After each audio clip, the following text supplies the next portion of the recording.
আজ আপনাদের খুব সাদামাটা একটি ইরানি মুভির গল্প শোনাবো। মুভির নাম অ্যাঞ্জেলস ডিসেন্স টুগেদার। আপনারা তো জানেনই ইরানি মুভির গল্পগুলো কেমন হয়। এটা জীবনের ছোট ছোট অংশগুলোকে খুব সুন্দরভাবে ফুটিয়ে তুলতে পারে। এই মুভিটিও তার ব্যতিক্রম নয়। তো কথা না বাড়িয়ে চলুন জেনে আসি একটি সাদামাটা ইরানি মুভির অসাধারণ গল্প। মুভির শুরুতে আমরা একটি সদ্য বিবাহিত কাপলের নিজেদের মধ্যে কথা শুনতে পাই। ছেলেটির নাম আহম্মদ আর মেয়েটির নাম লায়লা। তাদের দুজনের বাড়ি গ্রামে, কিন্তু আহম্মদ কাজ এবং পড়াশোনার জন্য শহরে একটি ছোট বাসা ভাড়া নিয়ে থাকে। লায়লা এখন থেকে এখানেই পার্মানেন্টলি থাকবে, কারণ লায়লা ছিল প্রেগনেন্ট। এই দুজন মানুষ তাদের এই নতুন ছোট্ট সংসার নিয়ে আল্লাহর কাছে শুকরিয়া জানায়। আর আহমেদও খুব দায়িত্ববান একজন স্বামী ছিল। এই যে ভদ্রলোককে দেখতে পাচ্ছেন, তার নাম করিম সাহেব, সেই বাড়ির বাড়িওয়ালা। সকাল সকাল কারেন্টের অতিরিক্ত বিল দেখে তার মাথা গরম। আহমেদ যখন রেডি হয়ে বাড়ি থেকে বের হচ্ছিল, তখন করিম সাহেব তাকে দাঁড় করায়। আর সে আহমদকে অনুরোধ করে বিদ্যুৎ অফিসে যদি তার কোনো পরিচিত থাকে তাহলে যেন সে একটু অনুরোধ করে যাতে তার বিলটা কিছুটা কমিয়ে দেয়। আহমেদ বলে, এটা তো অসম্ভব, আমরা যেটা ইউজ করি সেই বিলই তো আমাদের দিতে হয়। এটা বলে করিম সাহেবকে কোনোভাবে এড়িয়ে আহমেদ বেরিয়ে যায়। আহমেদ মূলত একজন কোরআনের হাফেজ, কিন্তু তার পড়াশোনা এখনো শেষ হয়নি। তার সামনে আরো কিছু পরীক্ষা রয়েছে, তাই সে প্রত্যেকদিন সকালবেলা ক্লাস করতে আসে আর সেখানে খুব মন দিয়ে ক্লাস করে। ক্লাস শেষে আহমদ চলে যায় কাজে। সেখানে সারাদিন কাজ শেষে সে একটি জায়গায় এসে লায়লার জন্য অপেক্ষা করছিল। এটি ছিল একটি লাইব্রেরি। লায়লা এখানে বই পড়তে এসেছিল। আহমেদ আর লায়লা পাশাপাশি হাঁটছিল ফুটপাত দিয়ে। আহমেদ লায়লাকে বলছিল সকালে ক্লাস আর সারাদিন কাজ করতে তার অনেক কষ্ট হয়ে যায়। লায়লা তখন বলে, তোমাকে সামনের পরীক্ষাটায় পাশ করতেই হবে। হঠাৎ একটি মোটরসাইকেল তাদের খুব কাছ থেকে চলে যায়। লায়লা অল্পের জন্য বেঁচে যায়। আহমেদ ওই মোটরসাইকেলওয়ালার উপরে খুবই রেগে গিয়েছিল, কিন্তু পরক্ষণেই লায়লা তাকে শান্ত করে। বাসায় ফিরে লায়লা টিভি দেখছিল আর আহমেদ লায়লার জন্য খাবার তৈরি করছিল। টিভিতে লায়লা একটি এতিম বাচ্চাদের নিয়ে প্রোগ্রাম দেখছিল আর সেই প্রোগ্রাম দেখে লায়লা কাঁদছিল। যখন আহমেদ তার কাছে আসে, সে লায়লাকে জিজ্ঞেস করে, তুমি টিভি দেখে কাঁদছো? লায়লা বলে, মানুষ এত নিষ্ঠুর হয় কিভাবে? ওই বাচ্চাগুলোর জীবন কত কষ্টের, তাই না? আহমেদ বলে, তোমার জন্য এখন কান্না মোটেও ঠিক না। এদিকে আহমদ বুঝতে পারে রাতের খাবারটা চুলে পুড়ে যাচ্ছে। সে সাথে সাথে দৌড়ে রান্নাঘরে চলে যায়। আহমেদ নিজ হাতে ইউটিউব দেখে তার ওয়াইফের পছন্দের খাবার রান্না করেছে। যদিও খাবারটা কিছুটা পোড়া লেগেছিল, তারপরও লায়লা ওই খাবারের অনেক প্রশংসা করে। সে আহমদকে বলে, মাশাআল্লাহ, তুমি অনেক ভালো রান্না করতে পারো। এখন তাড়াতাড়ি যাও, করিম সাহেবের খাবারটা দিয়ে আসো। আহমেদ লায়লার প্লেট থেকে নিজের রান্না করা খাবারটা একটু টেস্ট করে নেয়। রাত একটু গভীর হলে আহমেদ লায়লাকে নিয়ে পাশের পার্কে যায়। যেহেতু কেউ ছিল না, তাই লায়লা একটু দোলনায় দোল খাচ্ছিল। লায়লা আহমেদকে বলছিল, আচ্ছা যদি আমার মেয়ে হয় তাহলে কি তুমি খুশি হবে? আহমেদ বলে, আল্লাহ যা দিবেন তাতেই আমি খুশি। আহমেদ তার বুক পকেটে কোনো একটি গিফট লুকিয়ে রেখেছে, যেটা সে লায়লাকে দিতে চায়। সে কিছুটা সংকোচ বোধ করছিল, কিন্তু আহমেদ তার বুক পকেট থেকে একটি বাক্স বের করে। লায়লা সেটা দেখেই অনেক খুশি হয়। লায়লা সেটা হাতে নিয়ে নাড়িয়ে দেখে। সে বলে, এটার মধ্যে আংটি রয়েছে, সেটা আমার জন্য। লায়লা অনেক খুশি হয়, কিন্তু আহমেদ কিছুটা সংকোচ নিয়ে বলে, প্লিজ এটা বাসায় যেয়ে খুলো। কিন্তু লায়লার তর্সই ছিল না। সে বাক্সটি খুলে ফেলে আর দেখতে পায় এটা ছোট বাচ্চাদের গিফট। লায়লার হাসি মুখটা চুপসে যায়। সে আহমদকে বলে, এটা তোমার আগত সন্তানের জন্য, তাই না? লায়লাকে দেখে বোঝা যাচ্ছিল সে তার স্বামীর উপরে কিছুটা অভিমান করেছে, কিন্তু সেই অভিমান আর খুব বেশিক্ষণ দীর্ঘস্থায়ী হয় না। মুহূর্তের মধ্যেই তারা গল্পের মধ্যে আবারও হাসিতে ফিরে আসে। পরদিন সকালবেলা লায়লা তার গ্রামে থাকা মায়ের সাথে কথা বলছিল। মা লায়লাকে জিজ্ঞেস করেন, আজ তুমি দুরুদ শরীফ পড়েছ তো? লায়লা বলে, হ্যাঁ মা, আমি দুরুদ পড়ে নিয়েছি। লায়লা প্রত্যেকদিন তার আগত সন্তানের জন্য নাম ঠিক করতে থাকে। সে অনেকগুলো ছেলেদের আর মেয়েদের নাম আলাদা আলাদা করেছে। দৃশ্য পরিবর্তন হয়। আমরা আহমদকে একটি হসপিটালে অপেক্ষা করতে দেখতে পাই। সেখানে একটি বাচ্চা ছেলে তার মায়ের সাথে খুবই দুষ্টুমি করছিল। তার মা বাচ্চার উপর খুবই বিরক্ত, অন্যদিকে তার স্বামীর উপরেও। কিছুক্ষণের মধ্যে মহিলার স্বামী সেখানে আসে। মহিলা এবার চিৎকার করে তার স্বামীকে বলতে থাকে, এতগুলো বাচ্চা নেওয়ার কি দরকার? এমনি দুটোকে নিয়ে ঝামেলায় পারছি না। তারপরে সরকার প্রত্যেকটি বাচ্চার জন্য 1 মিলিয়ন টাকা দেওয়ার কথা বলেছিল, কিন্তু সরকার সেই কথাও এখন পরিবর্তন করেছে। মহিলাটি তার বাচ্চাগুলোকে নিয়ে খুবই বিরক্ত ছিল। তখন আহমদ উঠে দাঁড়ায় আর মহিলার হাজবেন্ডকে বলে, আপনি আমার জায়গায় বসুন, আপনার কষ্ট হচ্ছে। আর আহমদ ওই বাচ্চাগুলোর হাতে চকলেট দিয়ে বলে, এই বাচ্চাগুলো তো আল্লাহর তরফ থেকে সব থেকে বড় নেয়ামত। ওরা তো ফুলের মতো পবিত্র, ওদের আমাদের আরো বেশি করে ভালোবাসা উচিত। এরই মধ্যে একজন ডক্টর চিৎকার করে ডাকতে থাকেন, লায়লার সাথে কে এসেছেন? তখন আহমেদ দৌড়ে তার কাছে যায় আর বলে যে, আমি তার সাথে এসেছি। ডক্টর বলে, আপনি কি তার স্বামী? আহমেদ বলে, জি হ্যাঁ। ডক্টর তাকে বলে, প্রেসক্রিপশনে আপনার ওয়াইফের আল্ট্রাসাউন্ড করানোর ডেট ছিল 1 মাস আগে, আর আপনি কিনা আজ নিয়ে এসেছেন। উঠেছেন। আহমেদ বলে, আমি খুবই দুঃখিত, কিন্তু কোনো সমস্যা হয়েছে কিনা? ডক্টর হাসতে হাসতে বলে, যার ওয়াইফের 3টি সন্তান হবে একসাথে, তার স্বামী কিভাবে এত বড় ভুল করে? এটা বলতে বলতে ডক্টর হাসি দেয় আর তাকে ইশারা করে বলে, আপনার 3টি সন্তান হবে, আপনি অনেক ভাগ্যবান একজন মানুষ। এ কথা শুনে আহমেদের চোখ কপালে উঠে যায়। ডক্টর তাকে ভেতরে ডাকেন। তখন আহমেদের সামনে বসে থাকা সেই মহিলা আহমেদকে টিটকিরি করে বলে, এবার আপনিও বুঝবেন সংসার কেমন বরকতে ভরে যায়। আহমেদ রুমের মধ্যে গেলে আল্ট্রাসোনোগ্রাফিতে তার 3টি মেয়েকে দেখানো হয় এবং তাদের হার্টবিটও শোনানো হয়। আহমেদের ওয়াইফ যেমন খুশি, আহমেদও অনেক খুশি। সে ডক্টরকে জিজ্ঞেস করে, ডক্টর আপনাদের মেশিন ঠিক আছে তো? ডক্টর আহমেদকে একটু বাইরে ডাকে আর সে আহমেদকে বলে, দেখুন আপনার ওয়াইফকে দেখে মনে হলো সে খুবই ভীত, তাই তার সামনে আপনাকে একটি কথা বলিনি। আপনাদের যে 3য় মেয়েটি রয়েছে তার অবস্থা মোটেও ভালো না। ডক্টর আর তেমন কোনো বিস্তারিত কিছু বলে না। সে শুধু আহমেদকে বলে, আপনার এই সময়টাই আল্লাহর কাছে একটু বেশি বেশি করে দোয়া করবেন। আহমেদ লাইলাকে নিয়ে বাড়িতে ফিরে আসে। লাইলা বাসার টুকটাক কাজ করছিল আর আহমেদের সাথে গল্প করছিল, কিন্তু হঠাৎই লাইলার প্রচন্ড পেইন ওঠে। সে ব্যথা একদম চিৎকার করতে থাকে। আহমেদ তাকে সাধ্যমতো সাহায্য করার চেষ্টা করছিল। ঠিক তখনই বাড়িওয়ালা করিম সাহেবের মেয়ে সেখানে আসে। আহমেদ তার কাছে সাহায্য চায়। করিম সাহেবের মেয়ে সালমা তার গাড়িতে করে লাইলাদের হসপিটালে নিয়ে আসে। সালমা লাইলাকে জানায়, ডক্টর চেক আপ করেছেন, তোমার কোনো সমস্যা নেই। কিন্তু লাইলা তখনও কাঁদছিল। তখন সালমা তাকে জিজ্ঞেস করে, তুমি কেন এখনো কাঁদছো? ডক্টর তো বলেছে তোমার কোনো সমস্যা নেই। তখন লাইলা সালমাকে বলে, আমার 3টি বাচ্চা হবে। এটা শুনে সালমা অনেক উচ্চস্বরে হেসে ওঠে। সে বলে, এর থেকে ভালো খবর আর কি হতে পারে? লাইলাও তখন হাসছিল আর সেই হাসি এখন আহমেদ পর্যন্ত পৌঁছে গিয়েছে। দৃশ্য পরিবর্তন হয়। আহমেদের বাড়িওয়ালা মিস্টার করিম সাহেব বাসায় ঢোকেন আর সে আহমদকে ডাকে। এই করিম সাহেব খুবই রাগান্বিত একজন ব্যক্তি ছিলেন। সে সবসময় রেগে থাকে, কিন্তু এই করিম সাহেবের মনটা অনেক ভালো। সে নিয়ত করেছে সে আগামী মাসে ওমরা হজে যাবে, তাই সে আহমেদের কাছে সকল নিয়ম শিখতে চায়। আহমেদ বলে, এটা তো খুবই ভালো কথা, আপনি এটা নিয়ে চিন্তা করবেন না, সবকিছু খুবই সহজ, আমি আপনাকে সবকিছুই শিখিয়ে দিব। এদিকে লাইলা তার মায়ের সাথে ফোনে কথা বলছিল। আহমেদ ঘরের টুকটাক কাজগুলো করছিল। আহমেদ ইশারায় লাইলাকে বলে তার মাকে এখানে আসতে। লাইলা তার মায়ের সাথে কথা বলা শেষে আহমেদকে জানায়, মা বলেছে সে এখন আসতে পারবে না। আহমেদ বলে, আমি ভেবেছিলাম আমার যেহেতু মা নেই, তোমার এই সময়টায় তোমার মা তোমার পাশে থাকবে। এটা শুনে লাইলার মন কিছুটা খারাপ হয়। পরের দৃশ্যেই দেখা যায় আহমেদ যে কনস্ট্রাকশন সাইটে কাজ করে তার ম্যানেজার এসে আহমেদকে কিছু টাকা দেয়, বলে এই টাকাগুলো তুমি অগ্রিম চেয়েছিলে। আহমেদ তাকে শুক্রিয়া বলে। কাজ শেষে আহমেদ তার আগত বাচ্চাদের জন্য কিছু ড্রেস কেনে। এদিকে করিম সাহেবের মেয়ে সালমা তার বাবার সাথে দেখা করতে এসেছে, কিন্তু তার বাবা আহমেদের কাছ থেকে ওমরার নিয়ম শিখছিল, তাই সে তার মেয়েকে ঝাড়ি দিয়ে বলে, তুমি এখন উপরের তলায় যাও, আমার কাজ শেষ হলে আমি তোমাকে ডেকে নিব। সালমা লাইলার কাছে যায় আর আহমেদের কিনে আনা ড্রেসগুলো দেখতে থাকে আর ড্রেসগুলোর অনেক প্রশংসা করতে থাকে। এদিকে করিম সাহেব ওমরার নিয়মগুলো শিখছিল। তার কাছে সবকিছু অনেক কঠিন মনে হচ্ছে, কিন্তু আহমদ তার সাধ্যমতো তাকে সবকিছু বোঝানোর চেষ্টা করছিল। এদিকে সালমা তার জীবনের গল্প লাইলাকে বলছিল। সালমা তার হাজবেন্ডের কাছ থেকে ডিভোর্স চায়। সে এখন সেই অপেক্ষায় আছে। অনেক বছর চেষ্টা করেছে সে, কিন্তু সে ব্যর্থ। রাতের বেলা আহমেদ আর লাইলা হিসেব করছিল কতদিন হয়েছে আর বাবু আসতে আর কতদিন বাকি। তারা এই বিষয়টা নিয়ে অনেক খুশি ছিল।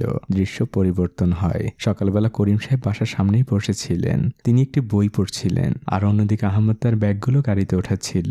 তিনি আজ ওমরা হজে যাচ্ছেন, কিন্তু তিনি সব নিয়ম বারবার ভুলে যাচ্ছিলেন। তার মেয়ে সালমা এসে তাকে সান্ত্বনা দেয় আর বলে যে, বাবা এখন এগুলো নিয়ে বেশি ভেবো না, দেখো সময় মতো সবকিছু মনে পড়ে যাবে। কিন্তু করিম সাহেব তো খুব রাগী মানুষ। সে তার মেয়েকে ঝাড়ি দেয়, বলে তুমি আমার মাথাটা গলিয়ে দিও না, আমাকে সবকিছু মনে করতে দাও। সে আহমেদের কাছে বারবার জিজ্ঞেস করছিল কোনটার পর কোনটা করতে হবে। আহমেদ তাকে উত্তর দিচ্ছিল। করিম সাহেব আহমেদকে একটু সাইডে রাখে আর সে আহমেদের হাতে একটি কাগজ দেয়, বলে এটা আমার ওসিয়তনামা, আমি যদি হজ থেকে না ফিরে আসি তাহলে কি করতে হবে তার সবকিছুই কাগজে লেখা আছে, আর এই জিনিসটা তুমি আমানত হিসেবে তোমার কাছে রেখে দাও, আমি হজ থেকে ফিরে তোমার কাছ থেকে নিয়ে নিব। এরই মধ্যে হাঁটতে হাঁটতে সালমার লাইলা সেখানে আসে। লাইলা মিস্টার করিম সাহেবের কাছ থেকে দোয়া চায়। করিম সাহেব বলে, আমি হজে যেয়ে তোমার জন্য অনেক দোয়া করব।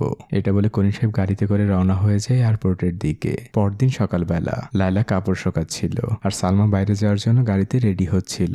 তারা দুজন গল্প করছিল, কিন্তু হঠাৎই লাইলার প্রচন্ড ব্যথা ওঠে, কিন্তু সালমা তখনও বোঝেনি সে গল্প করেই যাচ্ছে। সালমা বোঝা মাত্রই লাইলার কাছে দৌড়ে আসে আর সে লাইলাকে বলে, তোমাকে আমি এক্ষুনি হসপিটালে নিয়ে যাচ্ছি। সালমা লাইলাকে নিয়ে হসপিটালে আসে আর পরের দৃশ্যেই আমরা দেখতে পাই লাইলা মা হয়েছে। আহমেদ তার একটি সন্তানকে নিয়ে তার কানে আজান দিচ্ছিল। অন্য সন্তানটি তখন লাইলার কোলেই ছিল। আহমেদ প্রথম সন্তানটিকে রেখে আবার দ্বিতীয় সন্তানটিকে নেয়, কিন্তু তাদের তৃতীয় সন্তানটি সেখানে ছিল না, যার অবস্থা ভালো না ডক্টর আগেই বলেছিল।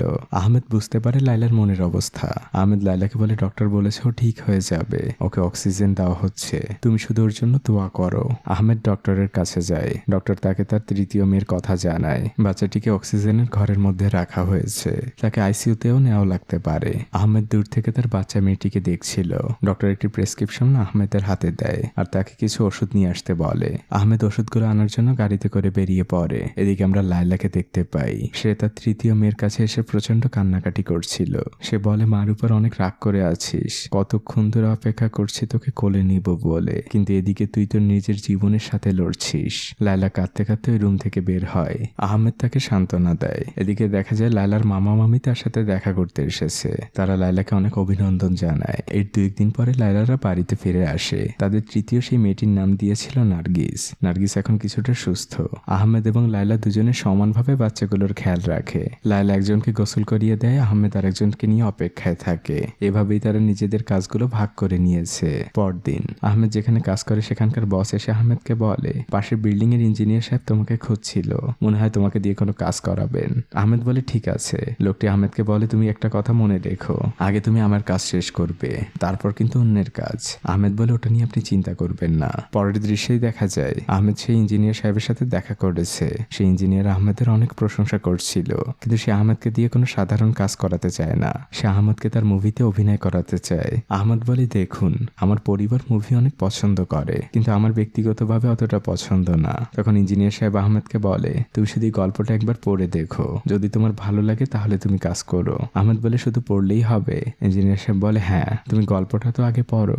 দৃশ্য পরিবর্তন হয়। দেখা যায় করিম সাহেব উমরা হজ থেকে ফিরে এসেছেন। এলাকার সবাই তাকে বরণ করে নিচ্ছে। সালমা লাইলার মেয়েদের ছবি তুলছিল আর লাইলার সাথে গল্প করছিল। সালমা লাইলাকে জানায়, বাবাকে বলতে শুনলাম তোমাদের বাড়ি ভাড়া নাকি বাড়াবে, আর বাবার এই বাচ্চা কাচ্চাও বেশি একটা পছন্দ না, ওদের চিৎকারে নাকি বাবার ঘুম হয় না। লাইলা শুধু সালমার কাছে জিজ্ঞেস করে, আঙ্কেল কত টাকা বাসা ভাড়া বাড়াতে পারেন? এদিকে করিম সাহেবের জন্য নাস্তার ব্যবস্থা করা হয়েছে। আহমেদ সবকিছু গোছগাছ করছিল আর সালমা ঘরের ভিতরে যে দরজাটা বন্ধ করে দেয়। করিম সাহেব তখন চিৎকার করে লাইলাকে ডাকে আর তাকে বলে, আমি তোমাদের বাড়ি ভাড়া বাড়াবো না, তবে তুমি তোমার বাচ্চাদের একটু খেয়াল রেখো যাতে আমার ঘুমের কোনো অসুবিধা না হয়। এটা বলে করিম সাহেব আহমেদের জন্য অপেক্ষা করছিলেন। আহমদ করিম সাহেবের রাখা সেই আমানতগুলো তাকে ফিরিয়ে দেয়। এরপর আহমেদ যায় তার বাচ্চাদের জন্য কিছু ওষুধ কিনতে, কিন্তু আহমেদ হিসেব করে দেখে তার কিছু টাকা বেশি হয়ে গিয়েছে। তার কাছে অত টাকা ছিল না, তাই সে কিছু ওষুধ ফিরিয়ে দেয়। এরপর আহমেদ যখন তার কাজে যায় তখন তার বস এসে তাকে বলে, তুমি আমাকে কিছু টাকার জন্য রিকোয়েস্ট করেছিলে, কিন্তু আমি খুবই সামান্য কিছু টাকা ম্যানেজ করতে পেরেছি, আপাতত এটা দিয়ে তোমার কাজ চালাও। আহমেদ মন দিয়ে কাজ করতে থাকে। কাজ শেষে সে প্রতিদিনের মতো মাদ্রাসায় যায় কোরআন এবং হাদিস শিখতে। মাদ্রাসা থেকে বের হবার পর আহমেদের ফোনে সেই ইঞ্জিনিয়ারের একটি কল আসে। সে আহমেদকে জিজ্ঞেস করে যে সে স্ক্রিপ্ট পড়েছে কিনা। আহমেদ তাকে জানে সে গল্পটি পড়েছে আর গল্পটি তার কাছে ভীষণ ভালো লেগেছে। লোকটি আহমেদকে তার অফিসে দেখা করতে বলে। আহমেদ অনেক কিছু ভেবে ঠিকানা অনুযায়ী সেই অফিসের সামনে চলে যায় আর কলিং বেল দিলে তাকে বলা হয় 3 তলায় যেতে। আহমেদকে একটি মেকআপ রুমে বসানো হয়েছে। সেই ইঞ্জিনিয়ার অর্থাৎ পরিচালকও সেখানে আসেন। আহমেদ গল্পটির খুব প্রশংসা করে। তখন সেই ইঞ্জিনিয়ার আহমেদকে বলে, তাহলে তার কোনো বাধাই থাকলো না, তুমি আমাদের এই মুভিতে কাজ করছো আর আমরা তোমার মতোই একজনকে চাই। আহমেদ তাকে শুক্রিয়া জানায়, কিন্তু তার মেকআপ নিতে খুবই অস্বস্তি হচ্ছিল। তখন পরিচালক মেকআপম্যানকে মেকআপ দেওয়া বন্ধ করতে বলে আর ফাইনালি আহমেদ এই মুভিতে চুক্তিবদ্ধ হয়। বাসায় আসার পরে যখন সে বিষয়টি লাইলাকে জানায়, লাইলা প্রথম থেকেই খুবই রেগেছিল। সে বারবার আহমেদের সাথে ঝগড়া করছিল যে তুমি মুভিতে অন্য মেয়েকে বিয়ে করবে, অন্য মেয়ের হাত ধরবে, এটা আমি কখনোই মানতে পারবো না। আহমেদ বলে, তুমি গল্পটা তো একবার পড়ো, তারপর না হয় সব বলো। ধীরে ধীরে লাইলা শান্ত হতে থাকে। আহমেদ বলে, এই শহরে কে আমাদের এখন 10 মিলিয়ন টাকা দিবে? আমাদের পরিবারের জন্য টাকাগুলো অনেক প্রয়োজন ছিল, আল্লাহ সেটা কোনোভাবে ম্যানেজ করে দিয়েছেন। লাইলা তখন বলে, তবে আমার কিছু শর্ত রয়েছে, তুমি অন্য মেয়েদের স্পর্শ করতে পারবে না। আহমেদ তখন বলে, তুমি যদি গল্পটা একবার পড়তে তাহলে আমাকে এইসব প্রশ্ন করতে না। পরদিন থেকে আহমেদের শুটিং শুরু হয়। একটি মেট্রো স্টেশনের একটি বেঞ্চে আহমেদ খুব বিরক্তভাবে বসেছিল। তার পাশে এসে পরিচালক সাহেব বসেন। মূলত সকাল থেকে আহমেদ একই শুটিং বারবার করছে। প্রত্যেকটা ট্রেন আসলে সে একবার ওঠে আর নামে। সে খুবই বিরক্ত। সেই কথাই সে পরিচালককে জানায়। পরিচালক আহমেদকে বলে, এটাই তো নিয়ম, আমরা তো সবসময় বেস্ট শটটাই চাইবো। কিন্তু আহমেদ বলে, আমি আর পারছি না, আমি অনেক ক্লান্ত, আপনি চাইলে আমি আপনার টাকাগুলো ফিরিয়ে দিতে পারি। পরিচালক সাহেব হাসেন আর আহমেদকে শান্ত করেন। এরই মধ্যে ট্রেন চলে আসে। এভাবেই চলতে থাকে আহমেদের জীবন। পরদিন আবারও শুটিং ছিল। আজ ছিল মেইন রোডে শুটিং। আহমেদকে অনেক ট্যাক্সি যাত্রী ভেবে ডাকছিল, তাতে শুটিং এর অনেক সমস্যা হচ্ছিল। তখন ইউনিটের একজন লোকজন যেয়ে ট্যাক্সিগুলোকে বাধা দেয়। আহমেদ আজও বিরক্ত, কারণ সকাল থেকে সে একই কাজ বারবারই করছিল। আর এই জায়গাটা আমাদের বাসা থেকে খুব বেশি দূরে নয়। হঠাৎই আহমেদের সামনে একটি লাল গাড়ি এসে থামে। এটি ছিল সালমার গাড়ি। সালমা আহমেদকে দেখে ডাক দেয়, বলে চলুন আমি বাসার দিকে যাচ্ছি, আপনাকে নামিয়ে দিব। আহমেদ প্রথমে রাজি না হলেও এই বিরক্তির কথা চিন্তা করে সে সালমার গাড়িতে উঠে বসে আর সেখান থেকে চলে যায়। আহমেদের এই কাজ দেখে শুটিং এ সবাই হেসে দেয়। পরিচালক তখন নির্দেশ দেয় আহমেদকে যেভাবে হোক খুঁজে বের করার জন্য। আহমেদ বারবার পরিচালকের ফোন কেটে দিচ্ছিল আর সে সালমাকে অনুরোধ করে সামনেই তাকে নামিয়ে দিতে। সালমা বলে বাসায় যেতে তো এখন অনেকটা পথ বাকি। আহমেদ বলে আমি এখানেই নামতে চাই, আপনি প্লিজ আমাকে এখানে নামিয়ে দিন। সালমা গাড়ি সাইড করে। আহমেদ গাড়ি থেকে নেমে দেয় বহুদূর। রাতের বেলা লায়লা আর সালমা লায়লাদের বাসায় গল্প করছিল আর তারা দুজন মিলেই বাচ্চাদেরকে পরিষ্কার করাচ্ছিল। তখন সালমা লায়লাকে আজকের ঘটনা খুলে বলে আর সে লায়লাকে বলে তোমার স্বামী অনেক সহজ সরল একজন মানুষ। এরই মধ্যে হঠাৎ করে করিম সাহেব তার মেয়ে সালমাকে ডাক দেয়। সালমা তখন লায়লাকে বলে আমি বাবাকে একটু তার জামাগুলো দিয়ে আসি। ওই দিন খুব গভীর রাতে আহমেদ বাসায় ফিরে আসে। লায়লা ততক্ষণে বাচ্চাদের নিয়ে ঘুমিয়ে পড়েছিল। আহমেদ আসার আওয়াজ সে শুনতে পায়। আহমেদ আসার মাত্রই বাচ্চাদের খেয়াল নেওয়া শুরু করে আর সে লায়লারও খেয়াল নিতে থাকে। এভাবেই কিছুক্ষণের মধ্যে ফজরের আজান দিয়ে দেয়। আহমেদ তার ছোট মেয়ে নার্গিসকে আদর করতে থাকে, বলে যে বাবা আজ তাড়াতাড়ি কাজ থেকে ফিরে আসবে ইনশাআল্লাহ, তুমি মাকে বেশি কষ্ট দিও না। আহমেদ সেই কাক ডাকা ভরে আবারও শুটিং এর জন্য বেরিয়ে যায়। আজ ছিল শুটিং এর শেষ দিন। একটি শট নেওয়া হচ্ছিল ইউনিভার্সিটিতে। আহমেদ দূর থেকে দেখছিল। পরিচালক সাহেব এসে তার পাশে বসে আর আহমেদকে বলে তোমাকে অভিনন্দন, আজ আমাদের শুটিং এর শেষ দিন। আহমেদও তখন মুস্কি হেসে সাধুবাদ জানায়। দৃশ্য পরিবর্তন হয়। রাতের বেলা আহমেদ আর লায়লা দুজনে খুবই ব্যস্ত ছিল তার দুই বাচ্চাকে নিয়ে। শুধুমাত্র নার্গিস ঘুমাচ্ছিল। বাচ্চা দুটো অনেক কাজ ছিল। একজন ছিল মায়ের কোলে আর একজন বাবার কোলে। তারা দুজনই সাধ্যমতো চেষ্টা করছিল বাচ্চাদের কান্না থামানোর জন্য, কিন্তু কোনো কিছুতেই কোনো লাভ হচ্ছিল না। বাচ্চাগুলো অনবরত কেঁদেই চলেছে। এদিকে তখন নার্গিস অক্সিজেন টিউবের মধ্যে ঘুমাচ্ছিল। অক্সিজেন টিউবের ইলেকট্রিসিটিটা কয়েকবার আপ ডাউন করে। মা লায়লা তার কোলে থাকা বাচ্চাটিকে একটু শান্ত করিয়ে সে নার্গিসের কাছে আসে। সে নার্গিসের সাথে নিজ থেকেই কথা বলছিল, কিন্তু হঠাৎ করেই মায়ের বুকের বাঁ পাশটা হু হু করে ওঠে। নার্গিসের কোনো সারা শব্দ নেই, সে কোনো নিঃশ্বাসও নিচ্ছে না। মা লায়লা তাকে কোলে নিয়ে চিৎকার করে আহমেদকে ডাকতে থাকে। আহমেদ সাথে সাথেই ছুটে চলে আসে। লায়লা বলে দেখো না, নার্গিস কোনো নিঃশ্বাস নিচ্ছে না, ওর হাত পা গুলো ঠান্ডা হয়ে গিয়েছে। লায়লা অনেক কাঁদছিল। আহমেদ তাকে সান্ত্বনা দেয়, বলে তুমি চিন্তা করো না, আল্লাহ সবকিছু ঠিক করে দিবেন। আহমেদ তার মেয়েকে বুকে জড়িয়ে নেয় আর বুকে চেপে ধরে শহরের রাস্তা দিয়ে দৌড়াতে থাকে। মা লায়লাও এতক্ষণে বোরকা পরে স্বামীর পিছু পিছু ছুটে এসেছে। সন্তানকে বুকে চেপে ধরে এই বাবা মা শহরের রাস্তা দিয়ে দৌড়াচ্ছে। তাদের পথ যেন শেষই হচ্ছে না। আর অনেকটা পথ পাড়ি দিয়ে তারা ফাইনালি হসপিটালে পৌঁছায়। মা লায়লা এক পাশে বসে আছে আর আহমেদ অন্য পাশে। তারা অপেক্ষা করছে একটি সংবাদ শোনার জন্য। বাইরে তখন ফজরের আজান হচ্ছিল আর পরের দৃশ্যে আমরা দেখতে পাই আহমেদ সেজদায় লুটিয়ে পড়ে আল্লাহর কাছে শুকরিয়া জানাচ্ছে। আর আমরা বুঝতে পারি নার্গিস মারা যায়নি। পরদিন দেখা যায় আহমেদদের পরিবারে সেই হারানো হাসিটি আবারও ফিরে এসেছে, কারণ নার্গিস সুস্থ হয়ে বাসায় চলে এসেছে।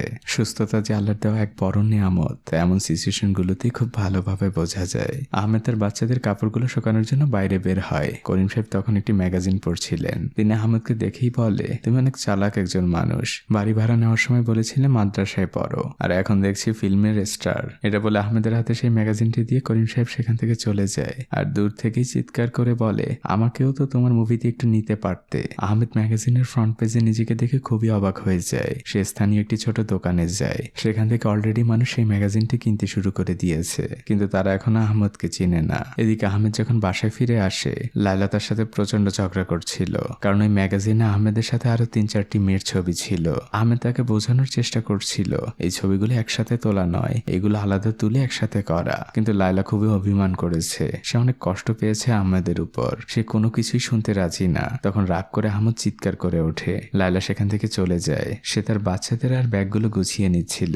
সে আর আহমেদের সাথে এই বাড়িতে থাকতে রাজি না। তখন আহমেদ তার একটি বাচ্চাকে কোলে নিয়ে বলে মা তোমরা এখানে থাকো, আর চিৎকার করার জন্য আমি দুঃখিত। তোমরা তোমার মায়ের খেয়াল রেখো, আমি এই বাড়ি থেকে এখন চলে যাচ্ছি। এটা বলে আহমেদ বাড়ি থেকে চলে যায়। রাতের বেলা সালমা লায়লাকে সকল কাজে সাহায্য করছিল। তারা দুজন মিলে বাবুদেরকে পরিষ্কার করাচ্ছিল।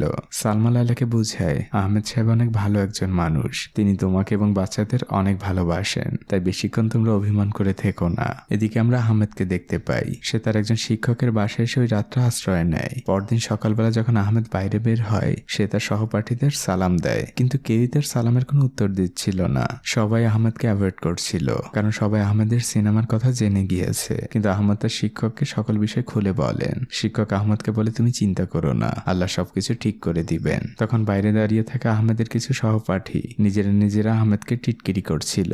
আহমেদ ধীরে ধীরে এই বিষয়গুলি নিয়ে খুবই হতাশ হয়ে পড়ে। সে লায়লার মামার দোকানে আসে। সে লায়লার মামাকে সালাম দিয়ে বলে, আপনাকে বিরক্ত করার জন্য আমি দুঃখিত। লায়লার মামা বলে, তোমরা আমার সন্তান, তোমরা আমাকে বিরক্ত করবে না তো কে করবে?